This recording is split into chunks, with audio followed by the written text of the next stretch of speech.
গুজবের বাংলাদেশ এই মুহূর্তে অনেকটা গুজব এতটা ডালপালা মেলেছে বা এআই, হ্যাঁ, যে প্রযুক্তি আছে সেটা এতটা স্ট্রংলি সোশ্যাল মিডিয়া প্ল্যাটফর্মকে কন্ট্রোল করছে যে ভালো ভালো মানুষদের আমার নিজেরও মাঝে মাঝে কনফিউশন হয়ে যায় কোন তথ্যটা সঠিক কোনটা ভুল, কোন ভিডিওটা সঠিক কোনটাই বা ভুল। মানুষ ভুল করছে। দর্শক, উসমান হাদি হত্যাকাণ্ডে নতুন একটা ইউটার্ন এসেছে। নতুন ইউটার্নটাতে আপনার উসমান হাদির যেই হত্যাকারী হিসাবে সবচেয়ে প্রধান অভিযুক্ত যে আসামি ফয়সাল করিম ওরফে দাউদ খান, তাকে নিয়ে চাঞ্চল্যকর তথ্য উঠে এসেছে। গত দুই একদিন যাবৎ আমরা যেই আলোচনাটা মাঠে শুনছি যে উসমান হাদির যে হত্যাকারী মূল অভিযুক্ত, যার বিরুদ্ধে ক্লেইম আছে, ফয়সাল করিম ওরফে দাউদ খান, সে ভারতে পালিয়ে গিয়েছে। আসলে কি সে ভারতে পালিয়ে গিয়েছে, নাকি তাকে কোথাও রাখা হয়েছে, নাকি কোনো নজরদারিতে আছে, অথবা তাকে কি ভবিষ্যতে আপনার শুট আউট করে থাকে না যে আমাদের যে কি বলা হয়, যে আমি শব্দটা আসলে এই মুহূর্তে মাথায় আসছে না, ক্রসফায়ার করে এই ছেলেটাকে শেষ করে দিয়ে অনেক প্রশ্নের, আমরা যে প্রশ্নগুলো করতে চাই সেই প্রশ্নগুলিকে থামিয়ে দেওয়া হবে। আসুন দেখি, বেশ কিছু চাঞ্চল্যকর তথ্য পুলিশের কাছ থেকে এসেছে।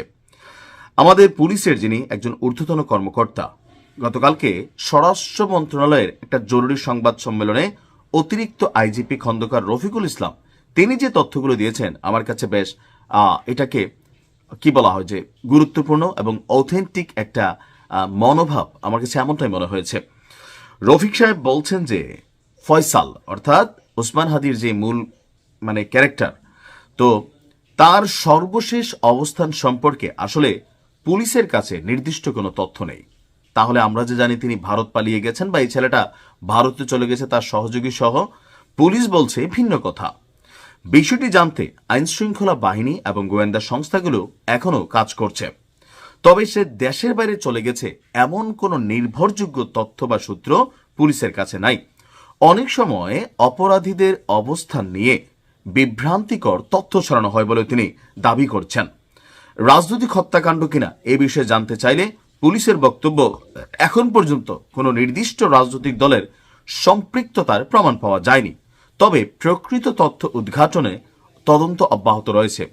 এখন পর্যন্ত এই ফয়সাল বা তাদের গ্যাংদেরকে বা শাহিন চেয়ারম্যান সহ অনেকে আওয়ামী লীগের সাথে কানেক্টেড করে ফেলা হলেও ফয়সালের আসলে এই ঘটনার পিছনে কোন দলের হয়ে, কারণ উসমান হাদি শুধু আওয়ামী লীগকে গুতায় নাই, সে প্রত্যেকটা রাজনৈতিক দলকে গুতাইছে, বিএনপিকে গুতাইছে, জামাতকেও গুতাইছে, এনসিপিকে গুতাইছে, আর আওয়ামী লীগের তো করুণ পরিণতি করাইছে। তো এই যে প্রত্যেকটা রাজনৈতিক দলের পেছনে ফয়সাল উসমান হাদির যে বক্তব্য অথবা তাকে শেষ করে দেওয়ার মাধ্যমে রাজনৈতিক অঙ্গনে একটা উত্তাপ ছড়ানো কোন দলকে, যেমন মির্জা আব্বাসকে বিপদে ফেলার চেষ্টা করা হয়েছিল, ভাগ্য ভালো তিনি বাইচা গেছেন।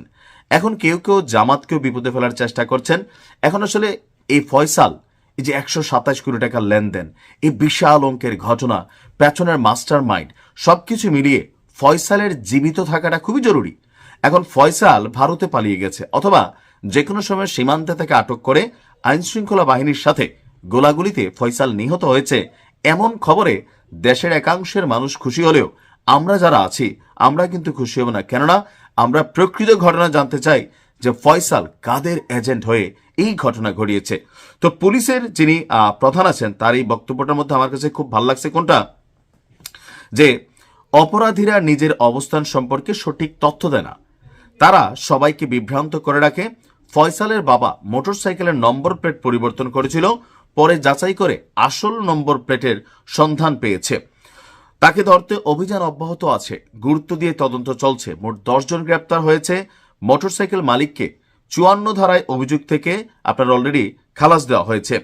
যাদের নাম উঠে আসছে প্রত্যেকেই নজরদারিতে আছে। এখন ফয়সালকে আসলে ভারত পালিয়েছে এ সম্পর্কে জাস্ট হচ্ছে সোশ্যাল মিডিয়ার কিছু ক্যারেক্টারদের বক্তব্য ছাড়া প্রকৃত কোনো তথ্য উপাত্ত, সুনির্দিষ্ট ছবি, ভিডিও ফুটেজ কোনোটাই আসলে নাই।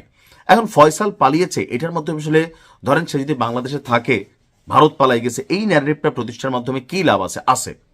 যারা পেছনের মাস্টার মাইন্ড, যারা হাদিকে খরচ করার জন্য ফয়সালকে বেছে নিয়েছিল, তাদের নাম আড়াল করার জন্য ফয়সাল ভারতে পালিয়ে গেছে একটা ন্যারেটিভ প্রতিষ্ঠার মাধ্যমে আইন শৃঙ্খলা বাহিনীকে হাল ছেড়ে দেওয়া অথবা তার বিরুদ্ধে যে চলমান অভিযান সেটাকে ইতি টানা, এরকম নানান কিছু ঘটার সুযোগ আছে।